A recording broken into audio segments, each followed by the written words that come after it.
Muy buenas tardes, compañeros, ingeniera. El día de hoy vamos a exponer el tema de metrado de cargas en estructuras.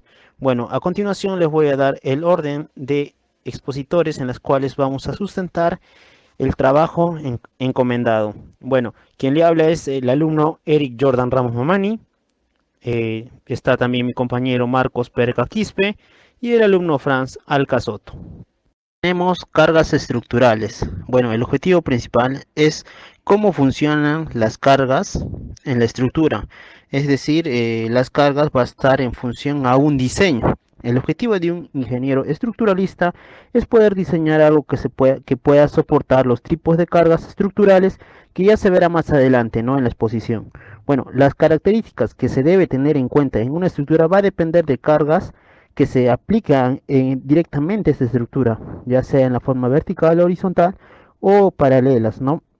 Bueno, también nosotros podemos ver que en esta estructura vamos a depender mucho de cuánto va a tener que resistir, o sea, cuánto va a ser el peso, cuánto va a ser la carga en sí, ¿no? Que se va a aplicar en la estructura. Bueno, nosotros como ejemplo básico tenemos un ejemplo, ¿no? Una columna está soportando grandes cantidades de peso, de carga.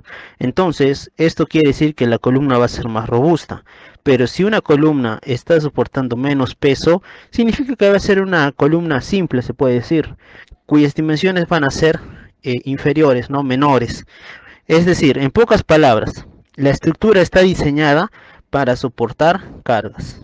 Sistemas estructurales para transmisión de cargas. En primer lugar, no podríamos saber cómo actúan las cargas o cuál es la magnitud de las cargas si es que nosotros no sabemos de qué manera actúa el sistema estructural en cada una de ellas. En la mayoría de edificios comunes, edificaciones de las que nosotros ya conocemos, como ejemplo, ¿no? Hospitales, viviendas o también puentes, los sistemas básicos estructurales están compuestos por vigas, columnas, losas y en algunos casos armaduras, las cuales pueden ser de concreto armado o estructuras metálicas. En cualquier en cualquiera de los casos, siempre vamos a nosotros a encontrar elementos estructurales que precisamente son los ya antes mencionados, ya que van a ser sometidos a fuerzas y a soportar cargas. Nosotros tenemos un sistema estructural y vemos cómo actúan las cargas, ¿no? Este sistema está compuesto por un sistema de vigas, una losa, piso, un techo, columnas y cimentación. Aquí nosotros podemos ver cómo las vigas, la viga secundaria, empezamos no mejor desde la losa, perdón, es de la losa principal cómo transmite cargas a la viga principal, y las vigas secundarias también transmiten cargas a la viga principal, y de las vigas principales nosotros podemos ver cómo transmiten cargas a las columnas, y las columnas cómo transmiten cargas a la cimentación, y la cimentación a lo que vendría a ser el suelo, ¿no? Así nosotros podemos apreciar todo este tipo de sistema estructural aquí en la imagen mostrada. Bueno, aquí nosotros podemos ver cómo las vigas en forma gravitacional transmiten cargas ya de forma individual a las columnas, ¿no? Como les decía en la anterior diapositiva, aquí nosotros podemos ver también que las columnas transmiten cargas de forma gravitacional a lo que vendría a ser la cimentación, o bueno, en este caso las zapatas, ¿no? Y las zapatas, bueno, transmiten carga a lo que vendría a ser el suelo. Trayectoria de las cargas laterales. Aquí, por ejemplo, tenemos otro tipo de carga. Aquí no es una carga gravitacional o vertical. Anteriormente veíamos, ¿no?, cómo los efectos a partir de la trayectoria de cargas verticales o gravitacionales se daban. Ahora en estas cargas laterales vemos que no son la misma como la anterior. Por ejemplo, vemos un marco arriostrado, tenemos una losa y tenemos otro marco arriostrado. La carga lateral, o como puede ser una carga sísmica o una carga de viento, se genera lateralmente y no verticalmente. Por lo tanto, va a afectar los sistemas de manera lateral, como observamos en el gráfico y como vemos cómo se generan las cargas siguiendo la trayectoria. Sistemas de piso y área tributarias. Los pisos y la losa del techo de un edificio de varios niveles, así como la cubierta de piso de un puente, son normalmente soportados por rejillas rectangulares de vigas secundarias y vigas principales, llamadas sistemas de piso. Durante el proceso de diseño, el ingeniero necesita determinar cuánto es el total de la carga distribuida sobre el área de la losa que va a soportar cada elemento. Por ejemplo, la viga secundaria, la viga principal o la columna del sistema de piso. La porción de área de losa cuya carga es llevada por algún elemento es particular se denomina área tributaria del elemento. Las losas usadas en los edificios y puentes son generalmente diseñadas como losas en una dirección. Estas losas se supone que están apoyadas en dos lados y su flexión es en una dirección como vigas anchas. Para los sistemas de piso de una dirección, el área tributaria es considerada rectangular, de una longitud al igual que de una viga, y de ancho igual a la mitad de la separación de las vigas adyacentes a cada lado. Sistema típico de una estructura de piso. Aquí nosotros podemos ver las áreas tributarias, las cuales debemos considerar para vigas, columnas. Para losas no es necesario, a menos que vayamos a hacer un diseño de losas.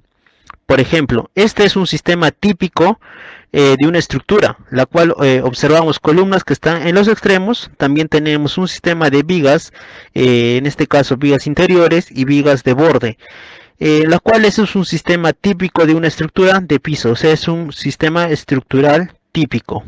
Áreas tributarias en vigas.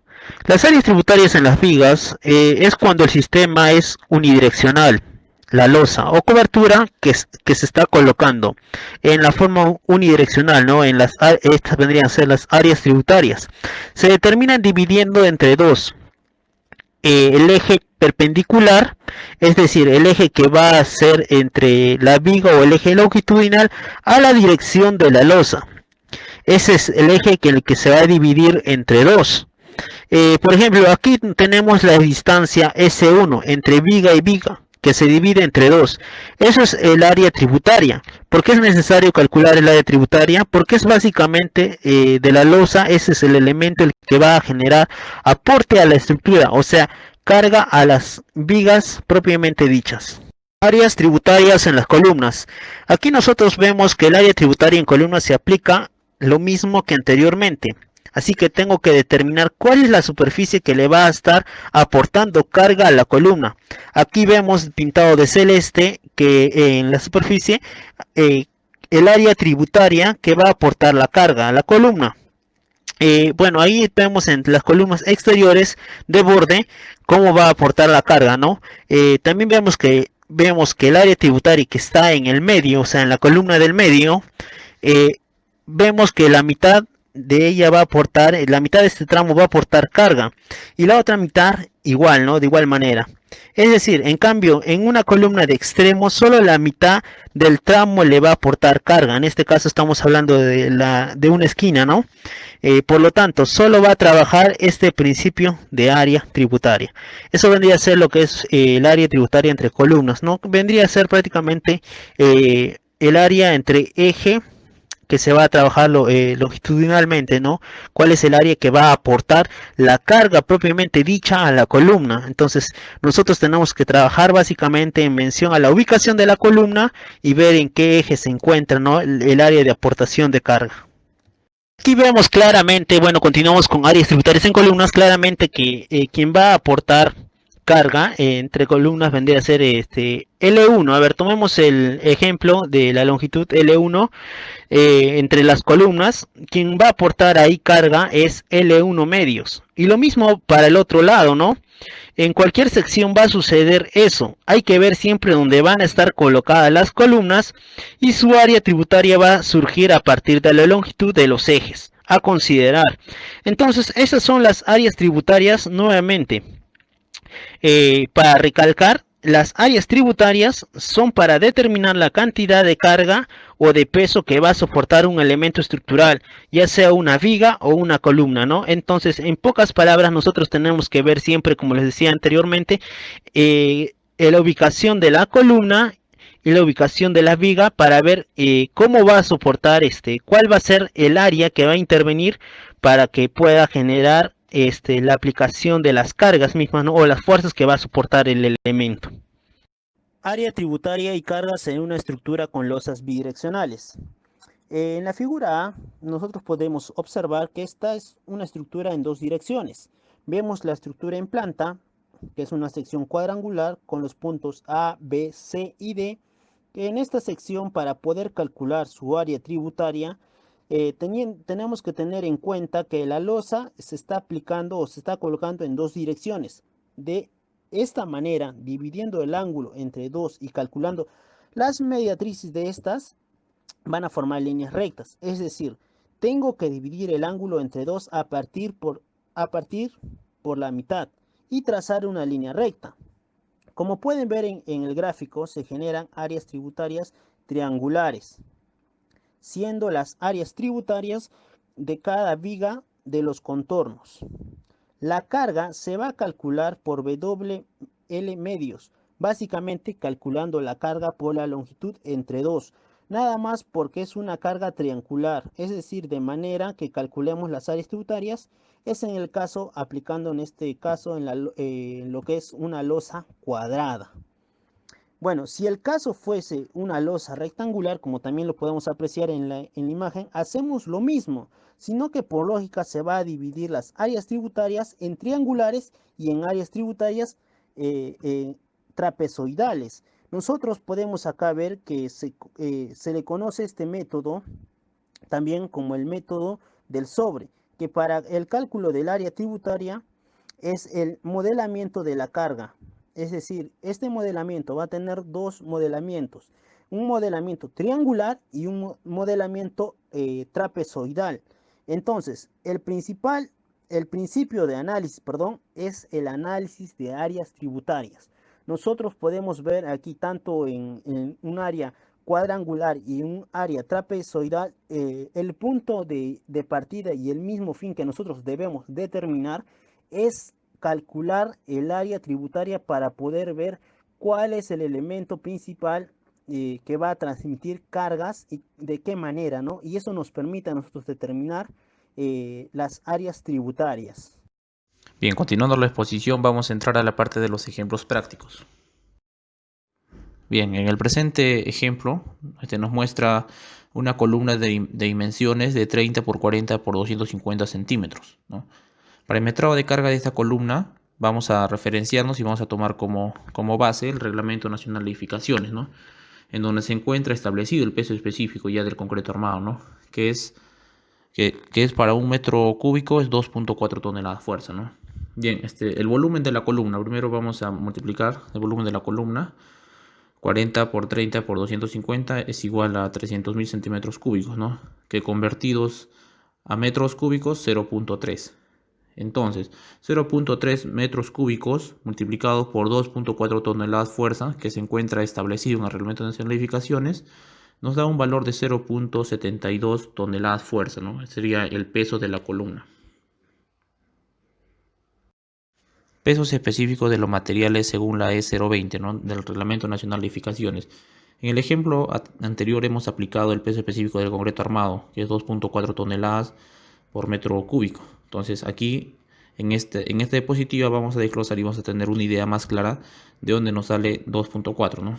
Según el Reglamento Nacional de Edificaciones, está establecido que para concreto simple, para material de grava, es 23,0.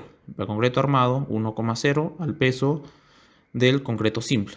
Entonces, veamos, 2.300 kilogramos por metros cúbicos más 100 kilogramos fuerza por metros cúbicos es igual a 2.400 kilogramos fuerza por metros cúbicos, que eso sería igual a 2.4 toneladas por metros cúbicos, ¿no? Entonces ya tenemos claro cuál es el peso específico ya del concreto armado, ¿no?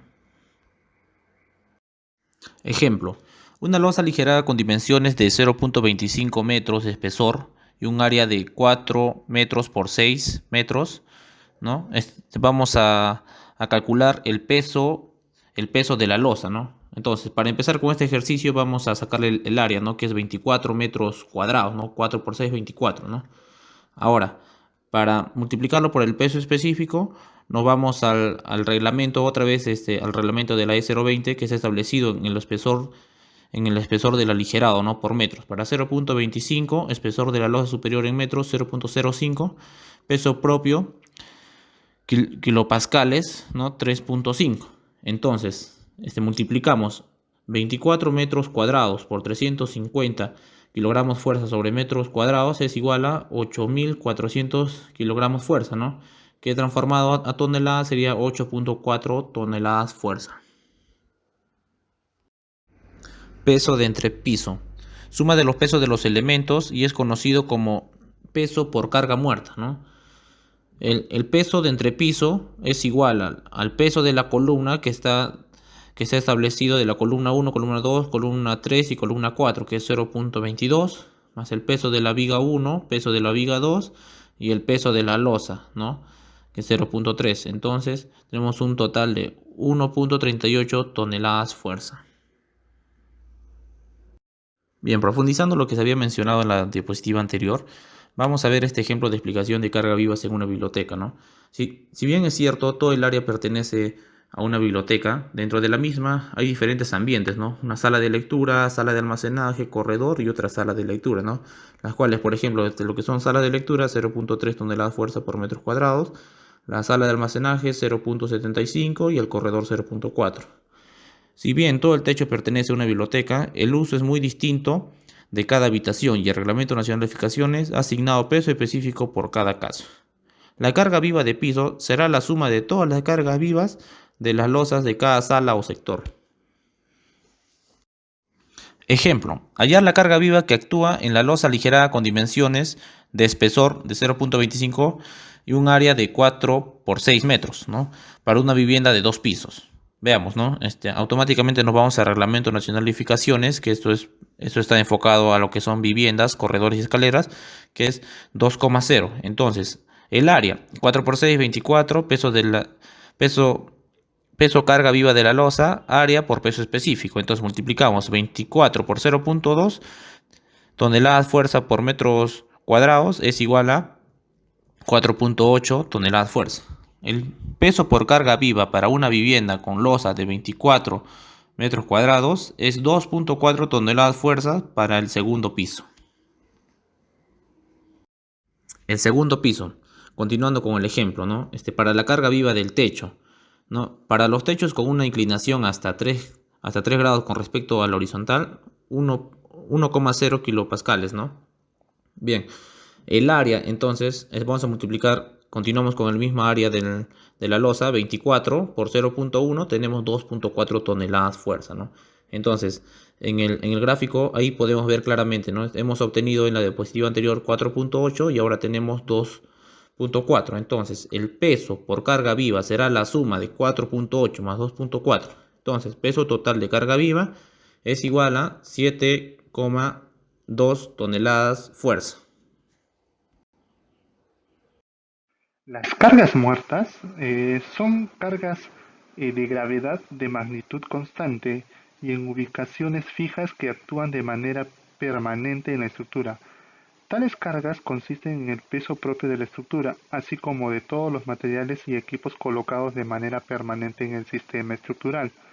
Por ejemplo, las cargas muertas de una estructura de un edificio incluyen el peso de los marcos, los sistemas de arriozamiento, los pisos, techos, plafones, muros, escaleras, sistema de calefacción y enfriamiento, plomería y sistema eléctrico, etcétera, etcétera. En la parte de aquí abajo tenemos lo que es una tabla donde nos indican lo que son las unidades en las cuales están los materiales que normalmente se utilizan en este tipo de cargas, ¿no? Nos indica que el material puede ser en kilogramos por metro cúbico o en kilonewtons por metro cúbico, ¿no? Y tenemos lo que es en aluminio, 165 en kilogramos metros cúbicos, el ladrillo de 120, concreto reforzado 2400, el acero estructural de 7850 y la madera de 40, ¿no? Todo esto en kilogramos por metro cúbico.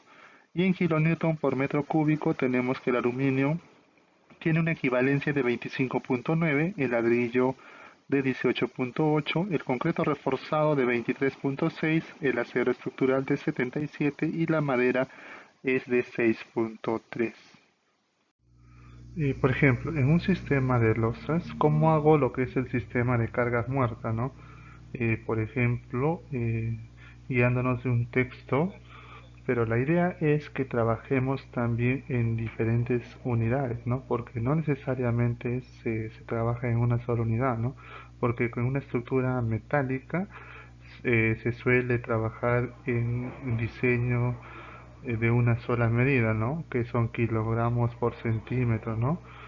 En una estructura normalmente siempre ya vienen en los perfiles, ¿no? Normalmente en el mercado están hechos o trabajados a unidades de pulgadas, a unidades de pies. Bueno, aquí, por ejemplo, tiene un edificio, consiste en un concreto reforzado de 5 y un espesor soporta, ¿no? Las vigas, ¿no? En las cuales está soportando una losa de concreto reforzado de 5 pulgadas de espesor y está soportando 4 vigas, las cuales a su vez están cargadas por vías principales de acero, como se muestra aquí en la figura. Nos pide que terminemos la carga que actúa sobre la carga, ¿no? Para, para ver el tema de esto de darle solución a este ejercicio, en primer lugar nosotros tenemos que determinar el peso de cada uno de los elementos sin antes haber determinado el área tributaria, ¿no? El área tributaria básicamente es la longitud de elementos que le van a aportar carga. A partir de eso determinamos el peso que se genera en el elemento. El peso que se genera en el elemento a partir de la carga del concreto reforzado, ¿no? Nos dice que una losa con el concreto de 150 libras por pie cúbico es peso específico del concreto multiplicado por 10 pies de longitud, que sería la longitud del área tributaria multiplicada por el ancho tributario y multiplicado doceavos para convertir ese ancho tributario a pies, ¿no? Y eso nos sale 625 libras. Ese es el peso que aporta la losa de concreto, de 625 libras. Ahora también tenemos una viga. Esa viga aporta 490 libras por, ¿no? Para poder trabajarlo en pie cuadrado, lo tenemos que multiplicar por 14.7 sobre 144 por pies, ¿no? Y esto por 1, esto nos va a dar 50 libras. El peso más la losa más el peso de la viga nos da una respuesta de 675 libras, ¿no? Ese es el elemento que, que está soportando 675 libras por fuerza por cada metro de longitud. Queremos saber cuánto se transmite en los esfuerzos extremos, entonces hacemos lo que es el cálculo de reacciones, ¿no? Ese proceso se sigue para todas las áreas tributarias bajo el mismo principio, ¿no? Para todas las áreas tributarias eh, realizamos el mismo proceso. Y aquí tenemos nosotros igual, ¿no? El método de la carga de entre una viga, ¿no? Tenemos la viga GC, la viga DH, la viga AD, el mismo proceso en cada uno de sus elementos. Las cargas vivas son cargas de magnitud variable. Las cargas vivas en general son aquellas que nosotros podríamos considerar que son vivas, ¿no? En una edificación.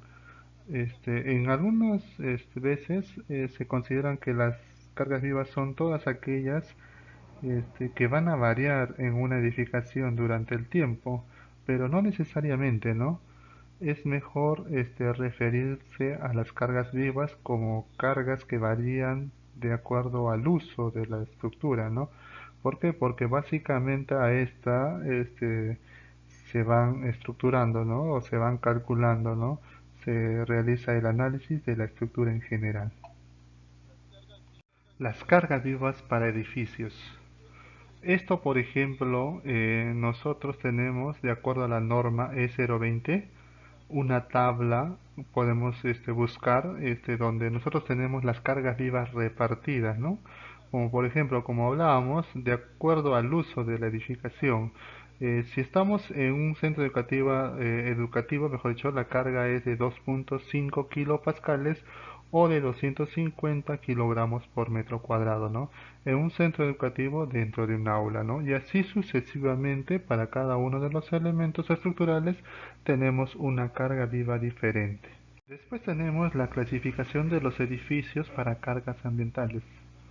Ya pasando a las de las cargas vivas, vamos a analizar cargas ambientales. En primer lugar, las cargas ambientales son cargas que se generan por acción temporal, en general, dependiendo de un accidente o de algún tipo de carga medioambiental, ¿no? Por ejemplo, la del viento, ¿no? Por ejemplo, también el sismo, ¿no? Debido a la incertidumbre involucrada en la predicción de las cargas ambientales, se puede actuar en una estructura durante su vida útil. Las cargas ambientales que pueden actuar en una estructura son las cargas de viento, las cargas de nieve, las cargas de lluvia, porque esto depende del estado temporal, ¿no? Y esto depende muchas veces de la zona, ¿no? Donde se construye la edificación. Es decir, aquí en Moquegua nosotros no tenemos nieves, pero en una ciudad o un departamento como Cusco, ¿no? De repente sí hay que considerar la carga de nieve, ¿no? Porque en esos lugares nieva, ¿no? Entonces hay que tener esos criterios. Por eso se caracteriza, ¿no? Diferente a las cargas vivas porque son temporales, ¿no? Dentro de las cargas ambientales nosotros tenemos la carga de viento. Para poder analizar la carga de viento, siempre se debe analizar en función a una velocidad de diseño. De acuerdo a la norma E020, la velocidad de diseño es esta, ¿no? La velocidad del viento multiplicado por la altura dividido entre 10 elevado a 0.22. Esa es la velocidad de diseño para una carga de viento. La carga exterior de viento, o sea, la presión que genera el viento sobre una estructura, se calcula con esta fórmula: 0.005 veces el coeficiente de forma o factor de forma dimensional multiplicado por la velocidad de diseño al cuadrado. P es lógicamente la presión que se genera sobre la estructura. C es un coeficiente de forma que depende de si el viento está actuando en barlovento o a sotavento. Barlovento es cuando el viento directamente va en dirección de la estructura y sotavento es cuando sale de la estructura. Bueno, acá lo tenemos lo que son algunos modelos de carga de viento, ¿no? Y justamente, si nos fijamos en el primer cuadro, ¿no? Tenemos una figura en la cual las flechas están chocando sobre la estructura, ¿no? Luego de allí es cuando en esa dirección cuando choca lo que es en la estructura, ¿no? Eso es barlovento, ¿no? Barlovento, y cuando este viento sale de la estructura o sale en el otro sentido es sotavento, ¿no? Y en todas las direcciones, así como se ve en la figura, pues había que analizarlo, ¿no? Cómo se generan las presiones de viento lateralmente, ¿no? Y allí también podemos ver en planta y en elevación, justamente tenemos de cómo eh, se van generando las presiones de viento, ¿no?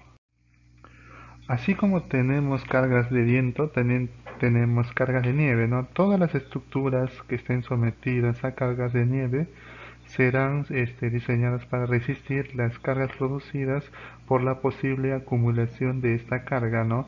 En los distintos lugares o regiones donde exista este tipo de condición ambiental, donde se genere cargas de nieve. Por ejemplo, ¿cómo se modela o cómo se representarían las cargas de nieve para estructuras eh, tipo planas o techos planos, ¿no? Coberturas, como se dice, a dos aguas, ¿no? Ahí tenemos en la primera figura, ¿no? La carga balanceada, ¿no? En este sentido es cuando la carga se divide en ambos sentidos de igual, ¿no? También tenemos por alguna razón constructiva, tenemos una carga constructiva desbalanceada, como se muestra en el segundo cuadro, donde la carga de nieve afecta solamente a un lado, ¿no? Y luego en la tercera imagen tenemos una carga también desbalanceada, donde afecta a ambos lados pero con diferente o distinta magnitud. También vamos a tener carga de nieves en techos curvos, vamos a tener una carga de nieve balanceada y una carga de nieve desbalanceada dependiendo cómo actúe la carga de nieve sobre la estructura. Después tenemos las cargas por sismo.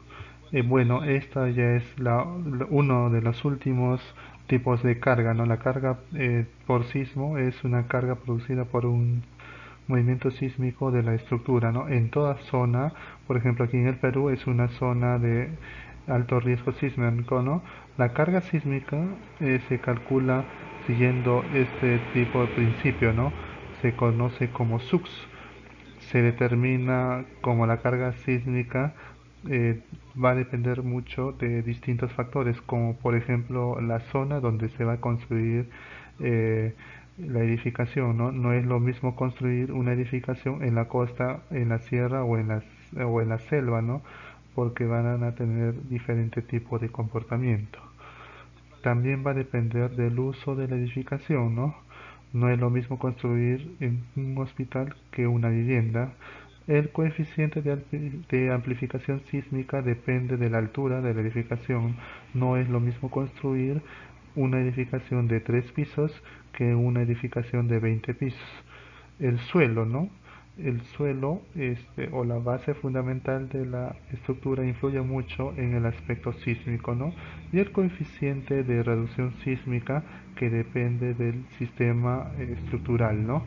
No es lo mismo construir una estructura de concreto que una estructura de acero.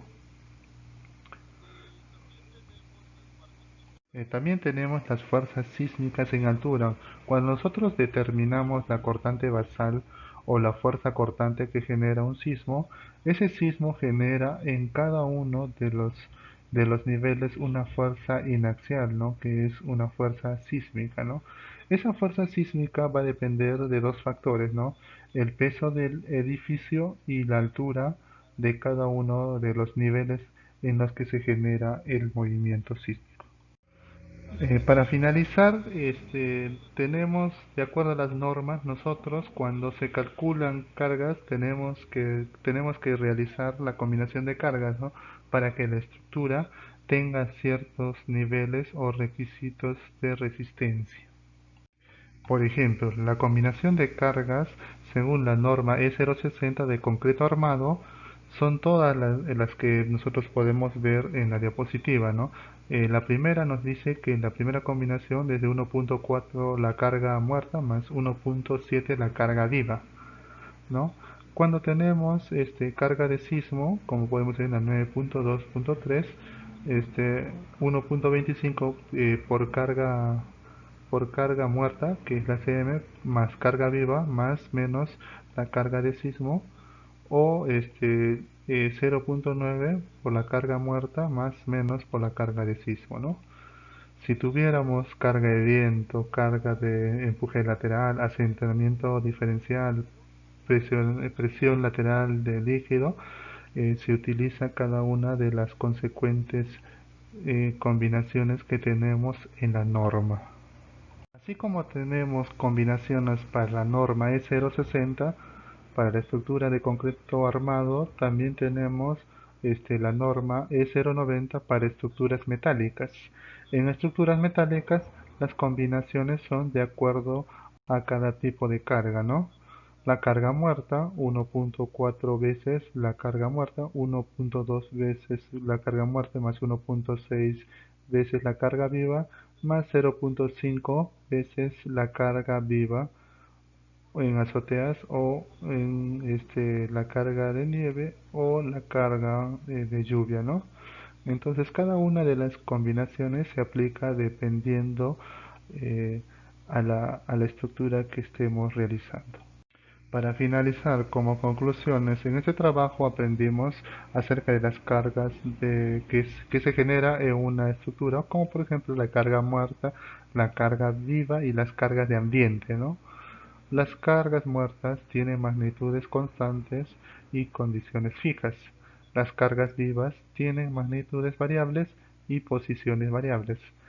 cada elemento de la estructura debe ser diseñado para la posición en la que se produzca la carga más desfavorable en ese elemento, ¿no?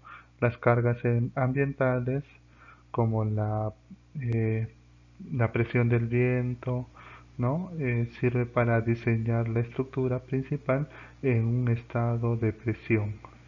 La carga de sismo es una de las cargas más importantes en una edificación y esta carga produce cargas laterales sobre la estructura, ¿no? La estructura debe de estar diseñada para resistir, para realizar este tipo de combinaciones de cargas, ¿no? Más desfavorables, ¿no? Y eso sería todo, ¿no? Muchísimas gracias por el tiempo, ¿no? Y que pasen una excelente noche.